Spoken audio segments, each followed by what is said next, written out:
मित्रांनो, आज संध्याकाळी 6:47 या गोष्टी तुम्ही तुमच्या घरात करायला अजिबात विसरू नका. मित्रांनो, आज आहे चंद्रग्रहण. चंद्रग्रहण हे दुपारी सुरू होईल आणि संध्याकाळी 6:47 चंद्रग्रहण संपणार आहे.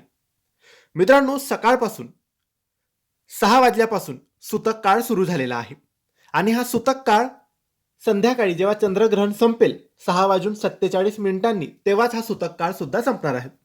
सूतक काळात भरपूर गोष्टी करायच्या नसतात. देवांना स्पर्श करायचा नाही, देवपूजा करायची नाही, खायचं नाही, प्यायचं नाही, असे बरेचसे नियम असतात. ज्यांना जे पाळता येतील ते आपण नक्कीच पाळावेत. ज्यावर विश्वास असेल ते नक्कीच पाळावेत. परंतु 6:47 जेव्हा चंद्रग्रहण संपेल तेव्हा काय करायचं? तर तेव्हा तुम्ही तुमच्या घरामध्ये गोमूत्र असेल तर गोमूत्र शिंपडायचं आहे, गंगाजल असेल तर गंगाजल शिंपडायचं आहे. दोन्ही नसतील तर एका तांब्यात वाटीत पाणी घ्यायचं आहे, त्यामध्ये तुळशीचे पानं टाकायचे आहेत आणि ते पाणी तुम्ही तुमच्या सगळ्या संपूर्ण घरात शिंपडायचं आहे.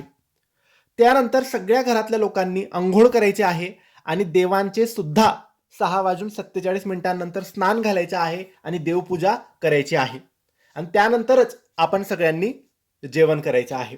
तर हे कामं तुम्ही तुमच्या घरात नक्की करा. 6:47 आज संध्याकाळी घराला पवित्र करा, शुद्ध करा. गोमूत्र असेल गोमूत्र, गंगाजल असेल गंगाजल, नाही तर तुळशीचे पानं टाकून जे पाणी असेल ते शिंपडा, देवपूजा करा, अंघोळ करा. हे तुम्ही 6:47 करायचं आहे. नक्की करा. धन्यवाद.